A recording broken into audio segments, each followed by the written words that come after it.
I rented a house with a bloody history because it was cheap. On the first night after moving in, the faucet turned on by itself. I yelled into thin air, "Are you paying the water bill?" The water instantly stopped flowing. I thought that was just the beginning of the ghost not bothering me. Unexpectedly, the next day, I saw a main course with 2 side dishes prepared on the dining table. On the table was roast chicken, garlic mashed potatoes, and steamed green beans with butter. They looked and smelled very appetizing. As someone who survived on quick bites, I practically drooled on the spot. Hunger triumphed over fear. I hesitantly picked up the knife and cut myself a piece of the roast chicken. It tasted heavenly. I almost swallowed my tongue. I devoured everything on the table and even licked the plates clean. I patted my full belly and let out a satisfied burp. I praised the air. Not bad. Keep it up tomorrow. Then, I left for work. When I returned home in the evening, the aroma of a home-cooked meal washed over me the moment I pushed the door open. Another home-cooked dinner was waiting on the table. It was a spread of pot roast with gravy, garlic sautéed spinach, macaroni and cheese, and a hearty vegetable soup. Once again, with zero self-restraint, I polished off every last bite. After freeloading meals for 3 days in a row, I started to feel a little guilty. This ghostly roommate was not just good-tempered, it also knew how to manage a household well. I took out a yellow sticky note from the drawer and wrote in thick black marker, "Hey, what's your name? I feel bad about always eating your food." I placed the note neatly in the center of the dining table. The next morning, breakfast was laid out on the table as usual. There was a bowl of grits, a link of savory breakfast sausage, and 2 buttermilk biscuits.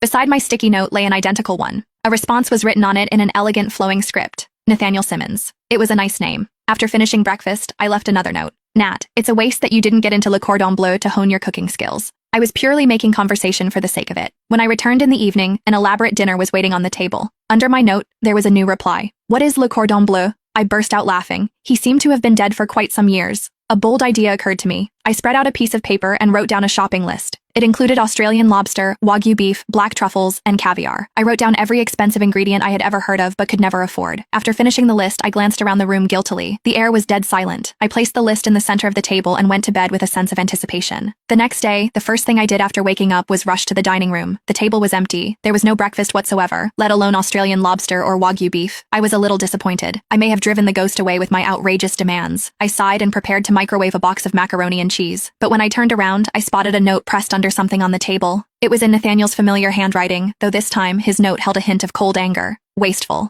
I was stunned for a moment before I burst out laughing. This ghost was not just a good cook, but he was also thrifty and responsible. I liked that.